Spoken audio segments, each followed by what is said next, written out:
ഷെഡിൻ്റെ പണി ഏകദേശം കഴിഞ്ഞുകൊണ്ടേ ഇരിക്കുകയാണ്. അപ്പോൾ ഷെഡ് ഉണ്ടാക്കുന്ന ലേശം വലിപ്പത്തിലാണ്, നമുക്ക് സാധനങ്ങളൊക്കെ അതിലേക്ക് അടുപ്പിക്കണ്ടേ. അപ്പോൾ ഷെഡ് ഉണ്ടാക്കിയിട്ട് വേണം നമുക്ക് ഈ പെര പൊളിക്കാൻ.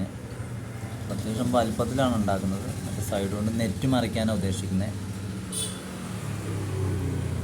അപ്പോൾ നമ്മളെ വീടിൻ്റെ മുന്നിലിട്ട ഷീറ്റ് തന്നെയാണ് നമ്മൾ ഇളക്കിയിട്ട് നമ്മളിങ്ങോട്ട് ഷെഡ് വെക്കാൻ ഉദ്ദേശിക്കുന്നത്. വാടകയ്ക്കൊക്കെ പോകാമെന്ന് പറയുമ്പോൾ നല്ലൊരു സംഖ്യ മാസം വാടക കൊടുക്കണം.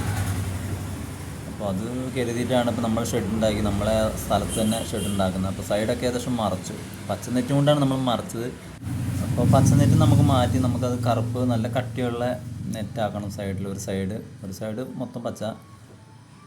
പിന്നെ അതിൻ്റെ അടിവശമൊക്കെ നമ്മൾ പ്ലാസ്റ്റിക്കൊക്കെ വിരിച്ചിട്ടുണ്ട്. പിന്നെ രണ്ട് സൈഡും നമ്മൾ 2 വരി കട്ട വെച്ച് കെട്ടിയിട്ടുണ്ട്.